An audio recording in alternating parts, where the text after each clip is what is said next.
Hey guys, welcome back to my channel. আশা করি তোমরা সকলে ভালো আছো আর আমিও ভীষণ ভালো আছি। তো চলো রোজকার মতো আজকেও একটা মিনি ব্লগ নিয়ে চলে আসলাম। ট্রেলার থাম তো বুঝতেই পেরেছো যে ভিডিওটা কেমন হতে চলেছে বা কিসের উদ্দেশ্যে হতে চলেছে। তো ভিডিওটা শুরু করা যাক। আর হ্যাঁ, যারা যারা এখনো পেজটাকে ফলো করোনি বা চ্যানেলটাকে সাবস্ক্রাইব করোনি তারা প্লিজ চ্যানেলটাকে সাবস্ক্রাইব করে চলো ভিডিওটা স্টার্ট করা যাক। একটু স্কিপ করে দেখলে কিন্তু হবে না, নাহলে অনেক কিছু তোমরা কিন্তু জানতে পারবে না। আজকে ছিল নৃসিংহ চতুর্দশী, তাই সবাইকে জানাই শুভ নৃসিংহ চতুর্দশী। আজকে আমি উপোস রেখেছি ভগবানের উদ্দেশ্যে। তারপর ঘুম থেকে উঠে সকাল সকাল বাজারে চলে গিয়েছিলাম, আর বাজারে গিয়ে দেখতে পেয়েছো ঘি নিয়েছি, কারণ এই ঘিটা নৃসিংহ চতুর্দশী যে হোমটা করা হবে সেই হোমটার কাজে লাগবে। যেহেতু আমাদের বাড়ি পুজোটা হবে না, পুজোটা হবে শুভম দাদাদের বাড়ি। আমি ঘি কিনে নিয়ে চলে এসেছি। আর আজকে পদ্মফুল আনতে বলেছিল শুভম দাদা, মানে আমি আজকে যাবো শুভম দাদাদের বাড়ি, আর পদ্মফুলটা পাইনি, সে করে নেওয়া হয়নি। আর আমি চলে এসেছি বাড়িতে, আর বাড়িতে এসে দেখছি প্রায় বৃষ্টি হচ্ছে। আমি যখন বাজার থেকে আসছিলাম তখনই দেখছি বৃষ্টি হচ্ছে। আমি যখন বাজার থেকে আসছিলাম তখনই ভেবেছিলাম যে মা আজকে বাড়ি নেই, বৃষ্টিতে তো আজকে ভিজতেই পারি, কারণ মা বাজারে ছিল।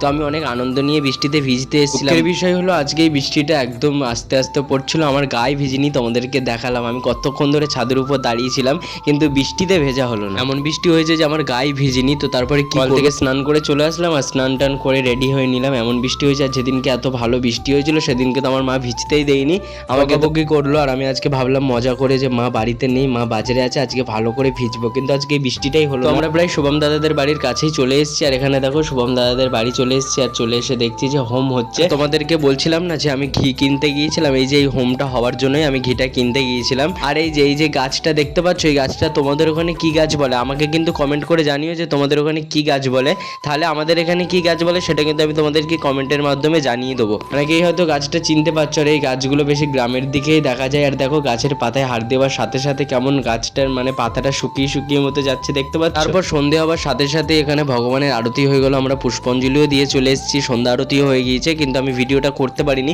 কারণ সকাল থেকে না খেয়েছিলাম, তার শরীরটা চলছিল না। দেখো এখানে আমি তিলক করেছি, আর তিলক করার পর ধুতি পরেছি, আর কেমন লাগছে তিলক করে ধুতি পরে সবাই কিন্তু আমাকে কমেন্ট করে জানিও। তারপর এখানে আমরা সবাই মিলে আড্ডা মারছিলাম, আর এই যে সবাই মিলে থাকার মজাটা কিন্তু আলাদা। সবাই মিলে অনেক গল্প করলাম, ছবি তুললাম, আর আমাদের খিদেও পেয়ে গিয়েছে। শরবত দিয়েছিল, যেটা নৃসিংহ চতুর্দশীতে মেন, এই যে শরবতটা ভগবানকে অবশ্যই ভোগ লাগানো দরকার। নৃসিংহদেবের প্রিয় প্রসাদ, মানে এতে যে আখের গুড়, তেঁতুল এসব দিয়ে অনেক রকম দিয়ে শরবত বানানো হয়, এটা কিন্তু ভগবানকে দিতেই হয়।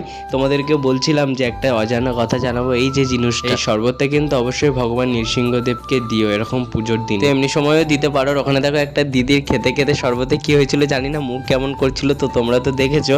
আর এখানে আমরা খেতে চলে এসেছি, রাত্রিবেলা তো খেতে হবে। আর এখানে দেখো আমাদের আলুর রসা দিয়ে গিয়েছে, ফল শরবত, এই যে আলুর তরকারি, কুমড়ো, নারকেল এসব দিয়ে বানানো, এগুলোই খাওয়া যায়, অন্য কিছু খাওয়া যায় না। যেমন একাদশীতে পালন করতে হয় তেমন ভাবে ঠিক পালনটা করতে হয়। তো চলো আজকেকার ভিডিওটা এই পর্যন্ত। আর কেমন লেগেছে ভিডিওটা সেটা কিন্তু অবশ্যই কমেন্ট করে জানিও, আর তোমাদের কেমন ভিডিও চাই সেটাও কিন্তু কমেন্ট বক্সে জানিও। চ্যানেলটাকে সাবস্ক্রাইব করে নিও। নেক্সট ব্লগে দেখা হবে।